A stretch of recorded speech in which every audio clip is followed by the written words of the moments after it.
Today I am going to install this M1 dash cam. It is a dual cam for motorcycles made by Thinkware Sports. And I'll be installing it onto my FJR1300. It's a 2016. And this is what it comes with.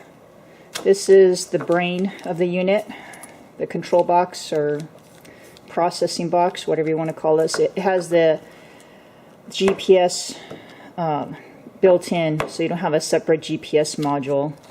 And then here's the connectors that goes to the camera, the skinny wire that goes to the rear camera, the thick wire goes to the front camera. And this is the grounding wire, and the red wire is going to go to your accessory fuse. Can you even see it? There you go. Accessory fuse. So on the FJR it's going to be the fuse that says the number 3 on it, from what I've read. Also includes a remote. You can probably mount this on the reservoir, clutch reservoir, or whatever, brake reservoir, depending on how it looks, I guess. Here's the manual recording button. Here's the Wi-Fi button. There's also a little microphone right here. I don't know. It's probably pretty useless. You probably just get a bunch of wind.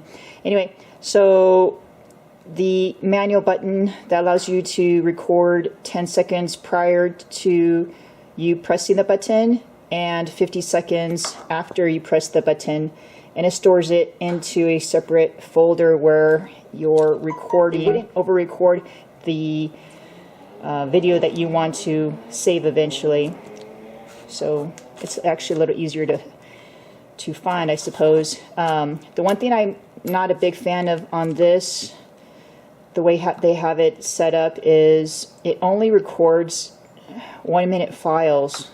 So you have to, I guess, really sift through your video unless you know approximately what time the event occurred.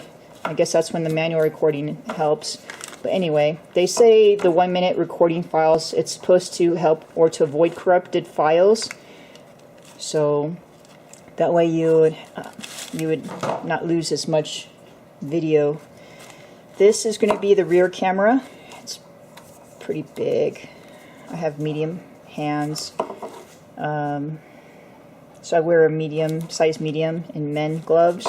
And this is going to be a Cena 10C, the old version, and that gives you I guess a pretty good comparison how big it is. The cameras, they have image stabilization, and also it has super night vision according to the manufacturer. I have yet to test it, obviously. And the cameras are the 2.13 megapixel Sony Starvis, and the range, the wide angle, is going to be 140. It's going to be 140 degrees angled. Here's some specs to help you. I don't know if you can see it. The cameras are both 1080p, so, and they're 30 frames per second. I wish it was 4K. It makes much better, especially with 30 frames per second. And here's the mounting bracket. It's pretty solid. Has a little, it's pretty solid. Has a little foam inside, help absorb shock. Comes with a 3M tape underneath it. There's 2 of these, the exact same. You can adjust the angle, obviously. It also comes with the extra 3M tape if necessary, if you need to remount it, I guess. It also comes with a 32 gigabyte micro SD card and an adapter to read it. This unit actually allows you to use up to a 64 gigabyte SD card or micro SD card, and it comes with like a little USB reader thingy. Comes with 2 Allen wrenches, the manual in multiple languages, and I'm going to go ahead and remove the battery cover, which is where the fuse box is. It's going to be 2 push pins in the back, here and here, and a 4mm Allen wrench here and here. Right, so now you're going to pull. So after all the 4 bolts are removed, the 2 bolts and the 2 push pins are removed, you're going to pull, separate this. And if it's your first time removing the battery panel, it's going to snap because it's tight, but you have a lot of wiggle room.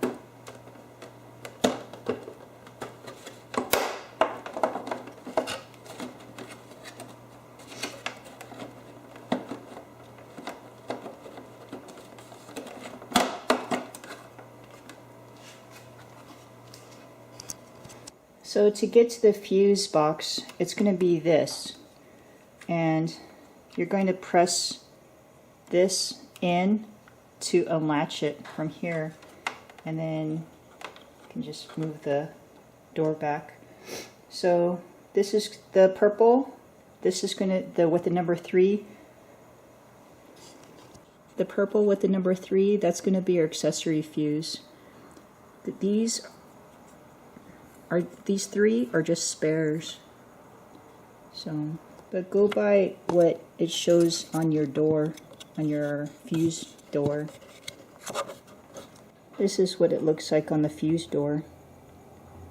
It says 3 is terminal. So the next thing I'm going to remove is this. I'm going to lift up the tank to run the wires through. So to do that, I need to remove this cover. It's just going to be these 2 screws and then a couple of push pins, this one and the same thing on the other side. So push pin, bolt, bolt, and push pin. There's a couple of grommets here, one on this side and one on the opposite side. So once you separate that, probably just like put a finger here and another finger here and try to pull it to ease it out. And then there's another catch tab here. So once you have this out and the other side of the grommet out, just pull this outward and then you'll have the cover free. Right, so I removed the fuse and I wrapped the positive wire around one of these pins. So I'm going to put this back in. Right, so here's the positive wire inside the fuse, and then I wired in the ground, attached it to the battery. So I just turned on the bike, and see the blue light? That indicates it's working. Alright, so this is where I mounted the front camera, and I fixed it to the side here, side panel. Just be cautious of the push pin down here. I just removed it and then put it on top of the bracket a little bit so it overhangs just a bit. You could probably just grind the bracket down just a little bit and it'll fit perfectly. And then I just need to set it to angle it right or left or adjust this. I'm just going to have to check the video setting. This is where I mounted the rear camera and put it under here. Same thing, I gotta adjust the left or right, or I'm sorry, up or down on this. So I routed the, oh, this is where I mounted the remote. So I still can access both screws. It's easy to press the record button from while I'm writing, I'm not fumbling it around. So I ran the front camera and the remote wire through here. And the front camera's down there, but I routed it through here, and then under the tank a little bit, and then guided it to here.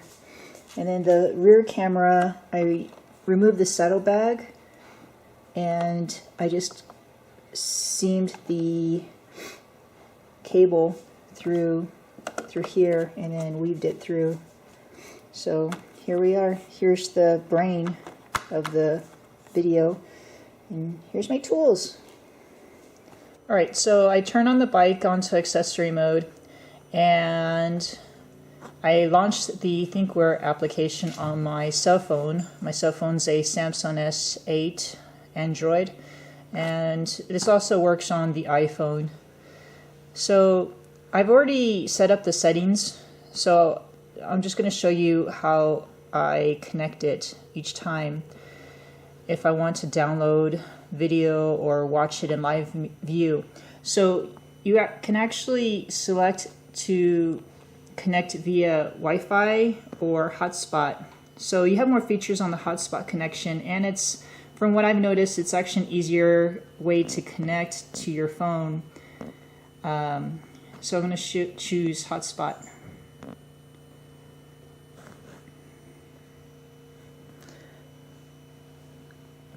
So it takes probably about 10-15 seconds to actually connect or so. So now you'll see it's connected via hotspot. And you have the file list, dashcam settings, connection settings, dashcam info, etc.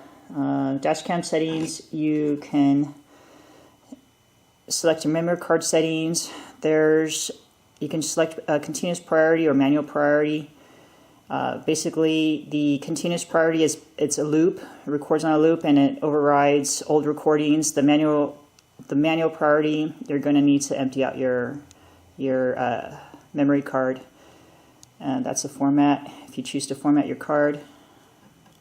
And in camera settings, you have different brightness modes, brightness front, rear, etc. I haven't used the rotate camera yet. I don't think I need to. Record settings, there's image stabilization, and then super night vision. I have both of those enabled. And system settings, that's going to be your time zone, speed. If you want your speed in miles per hour or kilometers per hour, and your speed stamp, if you want your speed to be reflected on the video toward the bottom, I believe. And then file list is going to be your continuous recordings. There's also manual recording. I don't have anything on there yet. The manual recordings is if you actually activate the remote, you press the record button and you manually record your 1-minute video. It records 10 seconds prior to you pushing the button and 50 seconds after you push the button on the remote. Okay, so when you get to the files, you can actually select whichever files you want to play. And F means front, R means rear. And this is a rear footage. Turn this way.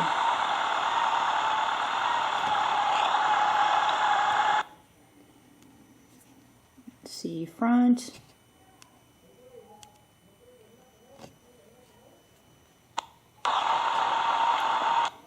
Nice picture.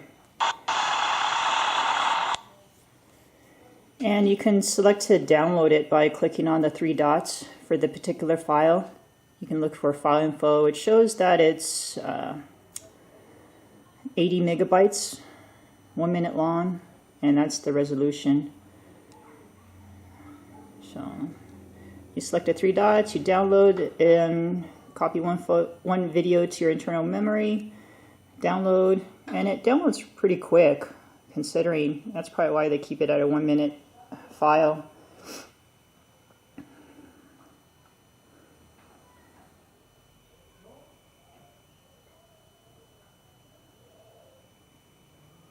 and it's downloaded. So go to your gallery and your videos are right there, and you select whichever video you want to play, and boom.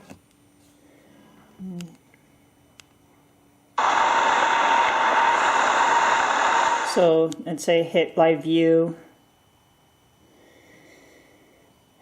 Right here it says F on the top. You select that for the front. This is my rear camera right now, and then you'll notice the speed stamp right here. So I guess the speed stamp, I don't know why it's not showing on the actual recording, but it's showing on the live view. So if you decide to mount this on your bike and you want to see the back of your bike, I guess, and it'll show the miles per hour here. I don't know what the point is of that, but all right. That's the application. The rest is pretty self-explanatory. Connection settings, dash cam.